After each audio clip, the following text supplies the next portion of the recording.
പാഠം 1021 ഒരു ഭയങ്കര തട്ടിപ്പിന്റെ കഥ.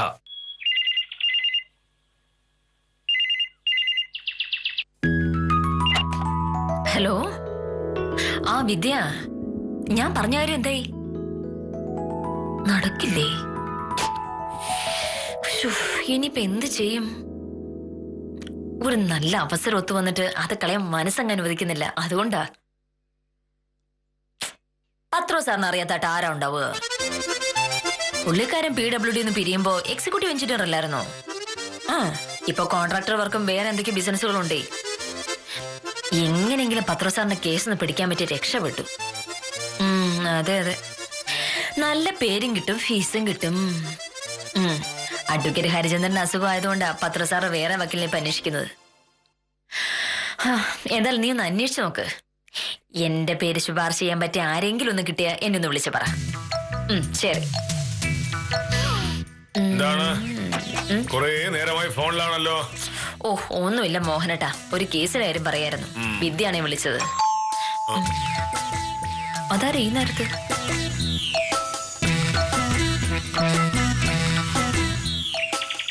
ആ നമസ്കാരം. സദാശിവനായിരുന്നോ?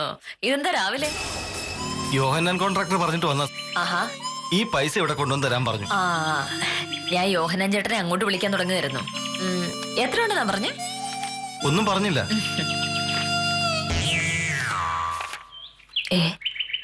അത് കൊള്ളാലോ. ഇത് 10,000 അല്ലേ ഉള്ളൂ. 15,000 രൂപ എന്ന് കൊടുത്തു വിടാന്നാണല്ലോ പറഞ്ഞത്. അല്ല, എന്നോടൊന്നും പറഞ്ഞില്ല. എന്തായാലും സദാശിവനത് ഇവിടം വരെ കൊണ്ടുവന്നോണ്ട് മാത്രം ഞാനത് വാങ്ങുന്നതാ. ബാക്കി പൈസ നാളെയെങ്കിലും എന്റെ കിട്ടിയില്ലെങ്കിൽ എന്റെ സ്വഭാവം മാറുമെന്ന് പറഞ്ഞേക്ക്. ഒരു കേസിലെ വിധിയായിട്ടുള്ളൂ, ഇനിയുണ്ട് 3 കേസും കൂടി. ഞാൻ പറഞ്ഞേക്കാൻ നോക്കില്ലേ? എന്ത് കഷ്ടമാണെന്ന് നോക്കണം മോനട്ടാ. കേസ് വിധിയായിട്ട് ആഴ്ച 3 കഴിഞ്ഞു. ഫീസ് കൊടുത്തു വിടുന്നു ഇപ്പോ. അതാണെങ്കിൽ മുഴുവനുമില്ല. അങ്ങനെയൊക്കെ ഞാൻ വെച്ചിട്ടുണ്ട്. നമസ്കാരം സാർ. നമസ്കാരം. ഇത് ഒരു കേസിന്റെ ഫീസാണോ അതോ ബാക്കി കേസോടെ ചേർത്താണോ? കൊള്ളാം. ഇതൊക്കെ എന്നോട് ചോദിച്ചാൽ ഞാൻ എന്താ സാറേ പറയുന്നേ? സാറിന് വക്കീലിനോട് ചോദിക്കാലോ. ആരോട് ചോദിക്കണം ആരോട് ചോദിക്കണ്ട എന്നൊക്കെ തീരുമാനിക്കുന്നത് ഞാനാണ്. സദാശിവന്റെ അവിടെ ഉണ്ടാ വന്ന കാര്യം കഴിഞ്ഞല്ലോ. സ്ഥലം ഇവിടെ നോക്ക്.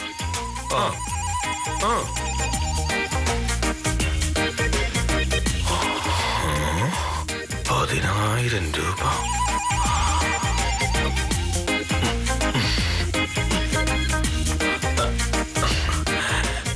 ഈ ഫീസിലായിരുന്നു എന്നോട് പറഞ്ഞില്ലല്ലോ. ഇത് ഇത്ര പറയാനെന്താ ഉള്ളത്? ഞാനൊരു വക്കീലല്ലേ. കേസ് വാദിക്കലാണ് എന്റെ തൊഴില്. കേസ് വാദിച്ചു കഴിയുമ്പോ കക്ഷി ഫീസ് തരും. അതൊരു പുതിയ സംഭവമൊന്നുമല്ലല്ലോ. ഇതിപ്പോ എന്ത് ചെയ്യാൻ പോകുന്നു? അതെന്ത് ചോദ്യ? പൈസ കൊണ്ട് എന്തൊക്കെ കാര്യങ്ങളുണ്ട്. എന്നാലും അതെന്തൊക്കെയാണെന്ന് അറിയണല്ലോ. മോഹനേട്ടൻ എല്ലാ മാസം ശമ്പളം കിട്ടാറില്ലേ? ആ പൈസ കൊണ്ട് മോഹനേട്ടൻ എന്താ ചെയ്യാൻ പോകുന്നതെന്ന് ഞാൻ ചോദിക്കാറുണ്ടോ? ഇല്ല. അല്ല, എന്നെ പോലല്ലോ നീ. അതെന്താണ് എനിക്ക് മാത്രം വ്യത്യാസം? മോഹനേട്ടൻ ചെയ്യുന്ന ജോലിക്ക് മോഹനേട്ടൻ ശമ്പളം കിട്ടുന്നു. അത് മോഹനേട്ടൻ ഇഷ്ടത്തിന് ചെലവാക്കുന്നു. അതുപോലെ തന്നെ ഞാൻ കഷ്ടപ്പെട്ട് ജോലി ചെയ്ത് ഫീസ് വാങ്ങുന്നു. അപ്പൊ അത് എന്റെ ഇഷ്ടത്തിന് എനിക്ക് ചെലവാക്കിക്കൂടെ? ഞാനങ്ങനെ തോന്നും പോലെ പൈസ ചെലവാക്കി കളയാറില്ല. അത്യാവശ്യമുള്ളത് മാത്രം എടുക്കുന്നു. ബാക്കി കൃത്യമായ ബാങ്ക് കൊണ്ടുപോയി ചെയ്യും. പക്ഷെ നീ അങ്ങനെ അല്ല. കയ്യിൽ കാശുണ്ടെന്ന് കണ്ടാൽ നിനക്ക് ഇങ്ങനെ ഓരോരോ ആവശ്യങ്ങൾ വന്നുകൊണ്ടേയിരിക്കും. കയ്യിലുള്ള കാശ് തീർന്നാൽ മാത്രമേ നിനക്ക് സമാധാനം ഉണ്ടാവൂ. അയ്യോ, എന്ന് വെച്ചാ ഓരോ മാസവും എത്ര ലക്ഷം രൂപയാണാവോ ഞാൻ ചുമ്മാ ചെലവാക്കി കളയുന്നത്. ഇനിയിപ്പോ ഈ കാര്യത്തിൽ വഴക്കൊന്നും വേണ്ട. എടുക്ക്. എന്തോ? ഞാൻ കൊണ്ട് ബാങ്ക് ഇട്ടേക്കാം.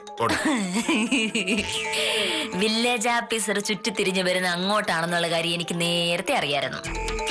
ആ പൈസ കൊണ്ടുപോയി ബാങ്കിലിടാന്നുള്ളൊരു മോഹം മോഹനേട്ടൻ ഇപ്പഴേ കളഞ്ഞേക്ക്.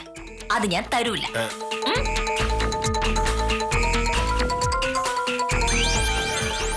ഇതിനകത്താണല്ലോ ഞാനൊരു ഫയൽ വെച്ചിരുന്നത്.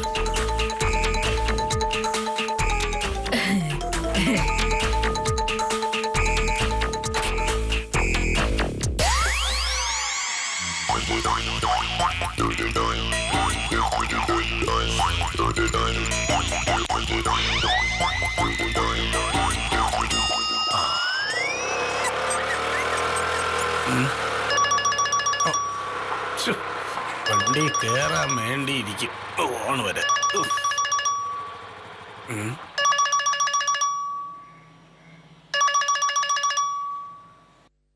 ഹലോ, ഉത്തമ ഞാനാ. എന്ത് സാറേ? എനിക്ക് ഉത്തമനൊരു സഹായം വേണം, വളരെ അത്യാവശ്യമാണ്. സാറ് പറഞ്ഞാ മതി, അതൊക്കെ ഞാൻ ഏറ്റു. ആ ഓ ഓ ആ ആ ഓ ശരി സാറേ, ഈ പ്രശ്നം ഞാൻ ഏറ്റു. PWDയിലെ പത്രോ സാറ് അല്ലേ? പെൻഷനായിട്ട് എത്ര നാളായി? ആ ആ ശരി, ഓക്കെ സാർ. ഓ കഷ്ടം, ഈ സ്വഭാവം ഇവർ ഇത്രയും കാലം എങ്ങനെ ഒരുമിച്ച് ജീവിച്ചെന്നാണ് ഞാൻ ആലോചിക്കുന്നത്. PWDയിലെ പത്രോ സാറ്. ഓക്കെ,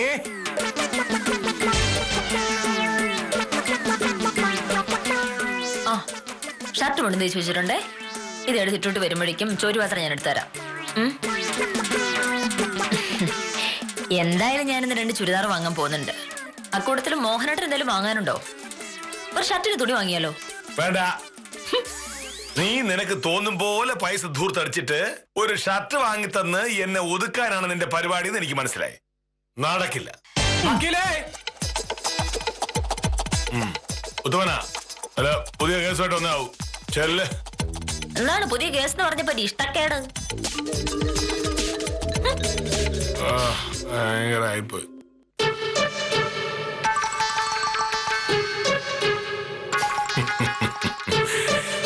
ഞാൻ പറഞ്ഞിട്ടാ മോളെ ഉത്തമൻ വന്നത്. നിന്റെ 10,000 രൂപയൊക്കെ അടിച്ചു വല്ല ബുദ്ധി എനിക്കുണ്ട്.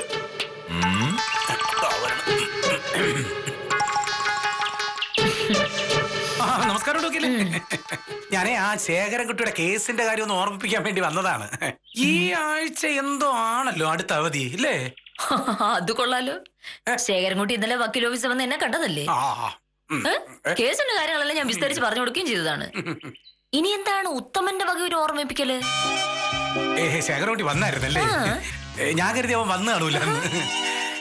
ഞാനേ വെറുതെ ഇതുവഴി പോവായിരുന്നു. അപ്പോഴാണ് ആ കേസിന്റെ കാര്യം ഓർമ്മ വന്നത്. അപ്പൊ വെറുതെ ഇതുവഴി കയറി വക്കീലിന്റെ അടുത്ത് കേസിന്റെ കാര്യം വെറുതെ ഒന്ന് ഓർമ്മിപ്പിക്കാന്ന് വിചാരിച്ചു. അപ്പൊ ശരി, ഉത്തമൻ വെറുതെ വന്ന കാര്യം കഴിഞ്ഞല്ലോ. എങ്കിൽ ചെല്ല, എനിക്ക് ഒരുപാട് പണി ബാക്കിയുണ്ട്. ഇന്നാണ് കുറച്ച് നേരത്തെ ഇറങ്ങണം. നേരത്തെ പോണേ? PWD പെൻഷനായി എക്സിക്യൂട്ടീവ് എഞ്ചിനീയർ പത്രോ സാറിന് ഉത്തമൻ അറിയില്ലേ? ടൗണിലാ താമസിക്കുന്നത്. ഓ, എനിക്ക് പക്ഷെ നേരിട്ട് അറിഞ്ഞൂടാ, പക്ഷെ ഒരുപാട് കേട്ടിട്ടുണ്ട്. ഇപ്പൊ പെൻഷനായിട്ട് 2-3 കൊല്ലം ആയല്ലോ. 2 കൊല്ലായി. അറിയാം. പത്രോ സാറിന് ഒരു കേസുണ്ട്. ഹരിചന്ദ്രൻ വക്കീലാണ് നോക്കിക്കൊണ്ടിരുന്നത്. ആള് സുഖമില്ലാതെ കിടപ്പിലായതുകൊണ്ട് പത്രോ സാർ പുതിയ വക്കീലിനെ ഇപ്പൊ അന്വേഷിച്ചോണ്ടിരിക്കുക. ഹരിചന്ദ്രൻ വക്കീലിന്റെ ജൂനിയർ വക്കീലന്മാരെ ഒന്നും പത്രോ സാറിന് അത്ര വിശ്വാസം പോരാ. ആ കേസ് എനിക്ക് കിട്ടിക്കഴിഞ്ഞാ ഞാൻ രക്ഷപ്പെടും. ഇന്ന് പത്രോ സാറിനൊന്ന് പോയി കാണാതിരിക്കുക. വക്കീലിന് എന്തിന്റെ കുഴപ്പമാണ്? പത്രോ സാറിന്റെ കേസ് പിടിക്കാൻ വക്കീൽ എന്തിനാണ് പത്രോ സാറിനെ കാണാൻ പോണത്? വേണമെന്ന് വെച്ചാ പത്രോ സാറ് വക്കീലിനെ കാണാൻ ഇങ്ങോട്ട് വരൂലേ? ഇങ്ങോട്ടോ? അപ്പൊ വക്കീലിന് സംഗതിയുടെ കിടപ്പെന്ന് പറഞ്ഞുകൂടി? ഇല്ല. എന്റെ വക്കീലെ, ഈ പറയുന്ന പത്രോ സാറ് ഇവിടുത്തെ മോഹനേഷ് സാറും തമ്മിൽ ഭയങ്കര അടുപ്പല്ലേ? പത്രോ സാർ സർവീസിലുണ്ടായിരുന്ന കാലത്തെ മോഹനേഷ് സാറുമായിട്ട് ഭയങ്കര സ്നേഹത്തിലായിരുന്നു. പത്രോ സാറിന് വില്ലേജ് ഓഫീസിലോ താലൂക്ക് ഓഫീസിലോ എന്തെങ്കിലും കാര്യം ആവശ്യമുണ്ടെങ്കിൽ ഫോൺ എടുത്ത് കറക്കി ഒറ്റ വിളി. മോഹനേഷ, എനിക്കൊരു സഹായം വേണമല്ലോ എന്ന് മോഹനേഷ് സാറ് പുല്ലുപോലെ കാര്യം സാധിച്ചു കൊടുക്കുകയും ചെയ്യും. നേരാണോ ഉത്തമ? ഞാൻ എന്തിനാണ് വക്കീലിന്റെ അടുത്ത് ഇങ്ങനെ നോണ പറയുന്നത്? മോഹനേഷ് സാറ് പത്രോ സാറിനെ വിളിച്ചിട്ട്, സാറേ ഈ കേസ് ഭാമയൊന്ന് വാദിക്കട്ടെ എന്നൊന്ന് പറഞ്ഞാൽ തീരാവുന്ന സംഗതിയുള്ളൂ. പത്രോ സാർ 1 മണിക്കൂറിൽ വക്കീലിന്റെ ആഫീസിൽ എത്തിയിരിക്കും. അയ്യോ, അല്ല ഞാൻ ചോദിക്കട്ടെ, ഈ പത്രോ സാറിന്റെ കാര്യം വക്കീല് മോഹനേഷ് സാറിന്റെ അടുത്ത് പറഞ്ഞില്ലേ? ഇല്ല. അതല്ലേ പറ്റിയത്. വക്കീലൊന്ന് പറഞ്ഞു നോക്ക്. മോഹനേഷ് സാർ വിചാരിച്ച ഈ കേസ് പുഷ്പം പോലെ വക്കീലിന്റെ കയ്യിലിരിക്കും. ആ അയ്യോ പറഞ്ഞില്ല അല്ലേ? ഇല്ല. ഓ എനിക്ക് വയ്യ. എന്നാ പിന്നെ ഞാൻ പോട്ടാ. ഞാൻ പിന്നെ ഇതുവഴി വെറുതെ പോയപ്പോ വെറുതെ ഇതുവഴി കയറിയത് കൊണ്ട് വക്കീലിന് ഉപയോഗം ഉണ്ടായല്ലോ. എന്നാ പിന്നെ ഞാൻ വെറുതെ അങ്ങോട്ട്.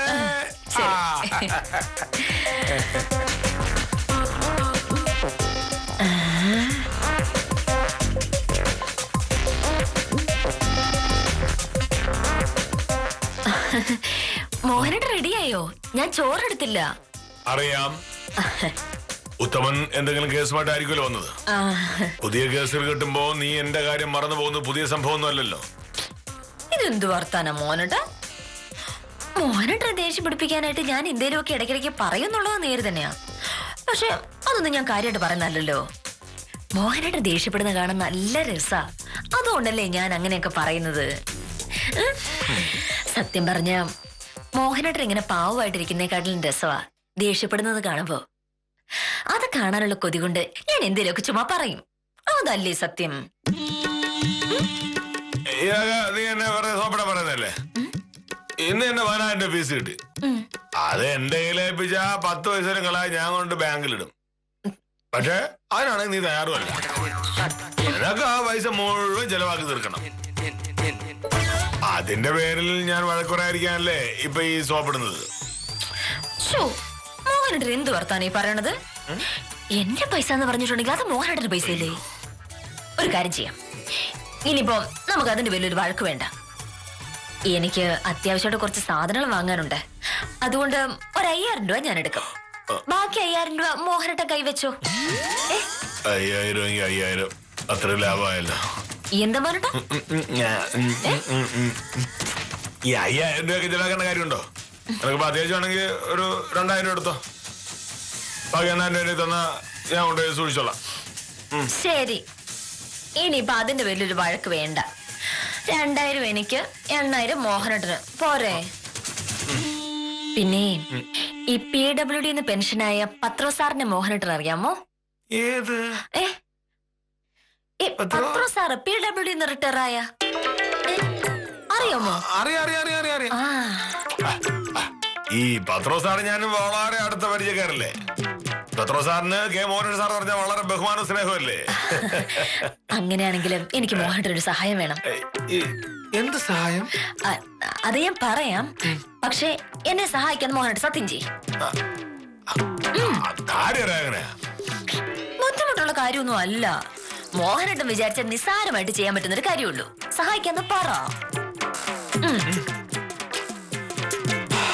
നിനക്കൊരാവശ്യം വരെ സഹായിക്കാൻ ഞാനല്ലേ ഉള്ളൂ. സഹായിക്കാം. എങ്കിൽ ഞാൻ ആദ്യം പോയിട്ട് പൈസ എടുത്തിട്ട് വരാം. എന്നിട്ട് ഞാൻ കാര്യം പറയാം. ഓക്കെ? ഒന്നുകൂടെ ബലം പിടിച്ചിട്ട് ഞാൻ 10,000 രൂപ മൊത്തമായിട്ടേക്ക് വന്നെ. ചില നേരത്തെ ഇങ്ങനെ ആയിപ്പോയി ഞാൻ.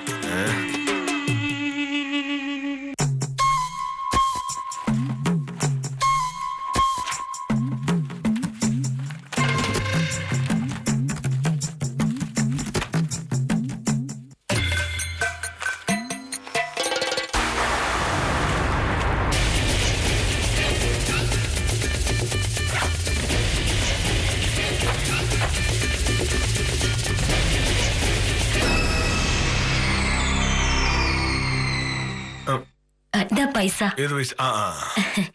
2,000 രൂപ ഞാൻ എടുത്തേ. പിന്നെ മോഹനേട്ടാ, ഈ പത്രോ സാറ് നല്ലൊരു വക്കീൽ അന്വേഷിക്കാന്ന് പറയുന്ന കേട്ടു. മോഹനേട്ടന് പരിചയമുള്ള സ്ഥിതിക്ക് എന്റെ കാര്യം ഒന്ന് പറഞ്ഞാൽ ആ കേസ് എനിക്ക് കിട്ടും. നല്ല ഫീസ് കിട്ടുന്ന കേസാ. ആ പൈസയൊക്കെ ഞാൻ മോഹനേട്ടന്റെ കയ്യിൽ തന്നെ കൊണ്ടുതരില്ലേ? ഇങ്ങനെയൊക്കെയല്ലേ ഭാര്യയും ഭർത്താവും അങ്ങോട്ടും ഇങ്ങോട്ടും ഒക്കെ സഹായിക്കുന്നത്. ഞാൻ പത്രോ സാറിനോട് സംസാരിക്കാം. പിന്നെ ഞാൻ പറയാതെ നീ സാറിനെ കയറി വിളിച്ചാലും ചെയ്യരുത്. അത് സാറിന് ഒട്ടും ഇഷ്ടപ്പെടില്ല. ഇല്ല, മോഹനേട്ടൻ വിളിച്ചാ മതി. ഞാൻ പോയിട്ട് ചോറ്റ് പാത്രം എടുത്തിട്ട് വരാം.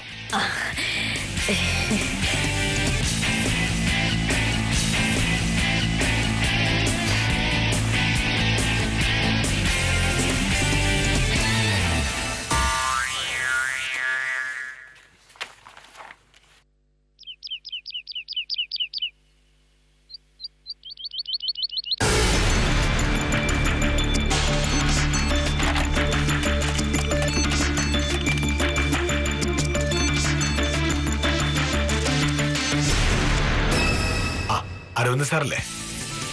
മോഹൻ സാറാ. എന്റെ കയ്യിൽ ഒരു 8000 രൂപ ഇരിപ്പുണ്ട്. അത് ബാങ്കിലിടാനുള്ളതാ. അതെ അതെ. പക്ഷേ ഞാൻ ആഫീസിലേക്ക് പോകുമ്പോ ബാങ്ക് തുറക്കില്ലല്ലോ. തിരിച്ചു വരുമ്പോ അടയ്ക്കുകയും ചെയ്യും. മതി, അത് മതി. ആരെങ്കിലും ആഫീസിലേക്ക് ഒന്ന് പറഞ്ഞു വിട്ടാ മതി. ഞാൻ ചോണ്ടിയുടെ ആഫീസ് കാണാം. ശരി.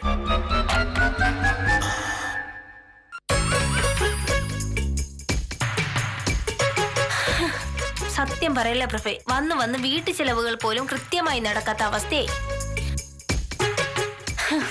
ഇനി ഈ മാസത്തെ ചെലവുകൾ നടക്കണമെങ്കിൽ ആരോടെങ്കിലും കടം വാങ്ങേണ്ടി വരും. അതുകൊള്ളാം. കാഞ്ചന സാറിന്റെ വീട്ടിൽ 2 പേർക്ക് ശമ്പളമുണ്ട്. എന്നിട്ടും പ്രയാസമാണെങ്കിൽ എന്റെ ശമ്പളം കൊണ്ട് മാത്രം കഴിയുന്ന എന്റെ വീട്ടിലെ അവസ്ഥ ഒന്ന് ആലോചിച്ച് നോക്കിയേ. എന്തായാലും ഇങ്ങനെ പോയാൽ പ്രശ്നമാണ്. വേറെ എന്തെങ്കിലും ഒരു വരുമാനം കൂടെ കണ്ടുപിടിച്ചേ പറ്റൂ. വില്ലേജ് ഓഫീസിൽ ജോലിയുള്ളവർക്ക് വേറെ വരുമാനത്തിന് എന്താ പാട്? പക്ഷേ നമുക്ക് അതിനുള്ള ഭാഗ്യമില്ലാതായി. അത് ശരിയാ. മോഹനാഴ്ച സാർ ഒന്ന് കണ്ണടച്ചിരുന്നെങ്കിൽ എത്ര രൂപ ഉണ്ടാക്കാമായിരുന്നു. ശിശുപാല,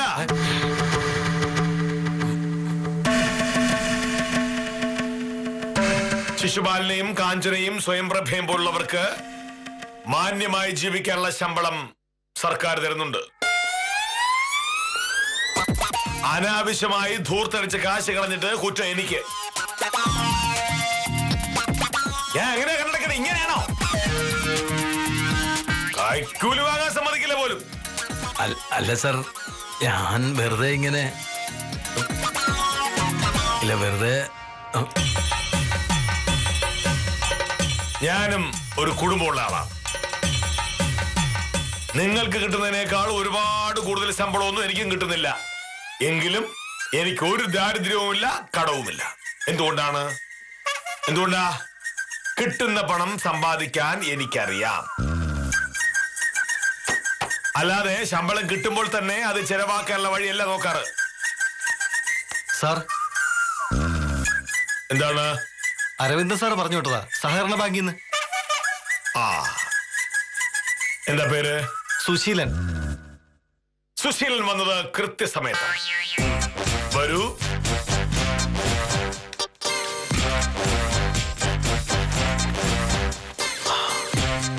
ഒന്ന്, രണ്ട്, മൂന്ന്, നാല്. 8000 രൂപ. ഇത് അരവിന്ദൻ സാറിന്റെ കൈവശം കൊടുക്കും. ശരി സാറേ. ശരി, പോയി വരൂ. എന്റെ ഭാര്യയ്ക്ക് ഫീസ് കിട്ടിയ പണം അവൾ എന്നെ ഏൽപ്പിച്ചതാണ്. കൊണ്ടുപോകുന്നത്. കാഞ്ചനയ്ക്ക് ശമ്പളം കിട്ടുമ്പോൾ കാഞ്ചന എന്താ ചെയ്യാറുള്ളത്? അന്ന് വീട്ടിലെത്തുന്നതിന് മുൻപേ അതങ്ങ് തീർക്കും. പിന്നെ എങ്ങനെയെങ്കിലും പൈസ ഉണ്ടാവുന്നത്? കഷ്ടം. സമ്പാദ്യശീലമില്ലാത്തവർ.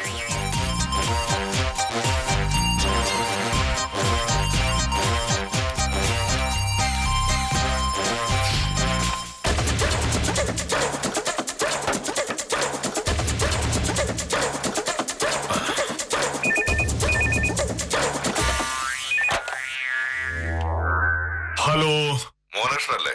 അതെ, ഞാൻ അരവിന്ദനാ. സാറായിരുന്നോ? സത്യം പറഞ്ഞാൽ ഞാൻ സാറിനെ അങ്ങോട്ട് വിളിക്കാനിരിക്കായിരുന്നു. ഒരു ചെറിയ പ്രശ്നമുണ്ട്. പൈസ വാങ്ങാൻ പറഞ്ഞു വിടാൻ പറ്റിയ ആരും ഇവിടെ ഇല്ല. ഒരു കാര്യം ചെയ്യാം, ഉച്ച കഴിഞ്ഞ് ഞാൻ ഒരാളിനെ അങ്ങോട്ട് അയക്കാം. താൻ വില്ലേജ് ഓഫീസ് തന്നെ ഉണ്ടാവുമല്ലോ അല്ലേ? അപ്പൊ ഇപ്പൊ വന്നതോ? എന്ത്? ഇവിടെ ഒരാളൊന്ന് പൈസ മേടിച്ചിട്ട് പോയി. സാറ് പറഞ്ഞാ പറഞ്ഞത്? ഞാനോ? ഞാനാരെ അയച്ചില്ല. അയക്കാൻ ഇവിടെ ആരും ഇല്ലല്ലോ. ഭഗവാനെ, അതാണ്.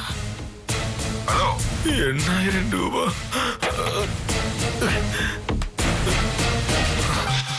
ശിശുവാന, ഇപ്പൊ ഇവിടുന്ന് പോയാരാ? ഇപ്പൊ ഇവിടുന്ന് പോയാരുന്ന എന്റെ കയ്യിൽ നിന്ന് പൈസ മേടിച്ചിട്ട് പോയില്ല. പൊക്കള്ളവൻ അതാരാ? എനിക്കറിയില്ല സാർ. അപ്പൊ സാറിന് ആളെ അറിയില്ലേ? ഇല്ല. ആളറിയാതെയാണോ സാർ പൈസ കൊടുത്തത്? എനിക്ക് ആള് മാറി പോയി. സാറ് കണ്ടതല്ലേ ഞങ്ങളും കണ്ടുള്ളൂ. എന്തായാലും ആള് പണ്ടേ സ്ഥലം വിട്ടു. അതെ സാർ, എന്താ സംഭവം? എന്റെ 8000 രൂപ. അയ്യോ,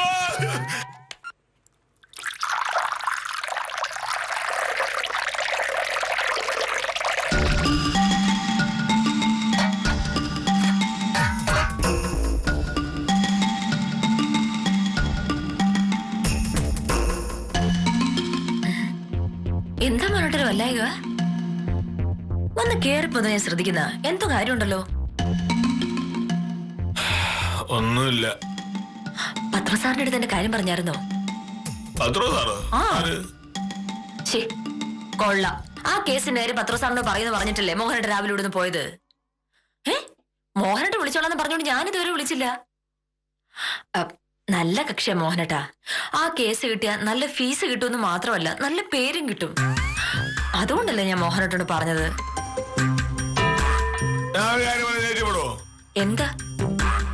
എനിക്ക് ഈ പത്ര സാറിനെ അറിയൊന്നുമില്ല. അറിഞ്ഞൂടാ. അറിയില്ലേ? നിന്റെ കയ്യിരുന്ന പൈസ എങ്ങനെയെങ്കിലും വാങ്ങിച്ചെടുക്കാൻ വേണ്ടി ഞാൻ ഉത്തരവുണ്ട് കള്ളം പറയിപ്പിച്ചതാ. ഞാനാണെങ്കിൽ പത്ര സാറിനെ കണ്ടിട്ട് പോലും ഇല്ല. നീ എന്നോട് വഴക്കൊന്നും കൂടാൻ പാടില്ല, അല്ലാതെ തന്നെ ഞാൻ ആകെ മനപ്രയാസത്തില. അതെന്ത് പറ്റി മോനോട്ടെ? അത് ഞാൻ എന്നെ പറ്റിച്ച് വാങ്ങിച്ചോണ്ട് പോയ ആ 8000 രൂപ കാക്കൊണ്ടുപോയി അല്ലേ?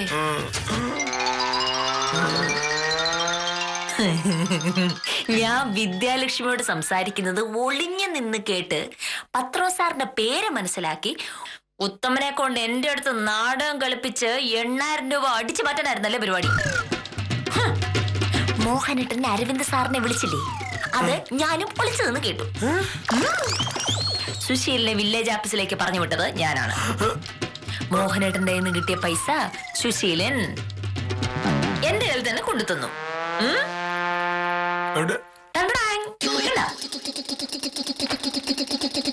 കടുവയെ കിടുവ് പിടിക്ക എന്ന് പറഞ്ഞു കേട്ടിട്ടല്ലേ? സംഭവം ഇതാണ്. മോഹനേട്ടൻ കടുവ, ഞാൻ കിടുവ. എങ്ങനെയുണ്ട്? അയ്യോടാ ചിരി നോക്കേ. ചായ കുടിക്കാം, ക്ഷീണമൊന്ന് മാറട്ടെ.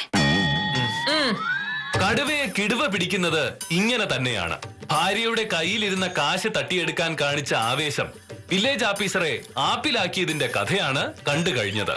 ഇനിയെങ്കിലും തരികിട വേലകൾ കാണിക്കുമ്പോൾ മോഹനകൃഷ്ണൻ കൂടുതൽ ശ്രദ്ധിക്കും എന്ന് പ്രതീക്ഷിച്ചുകൊണ്ട് ഇന്നത്തേക്ക് വിടാം. കാര്യം നിസ്സാരം തുടരുന്നു.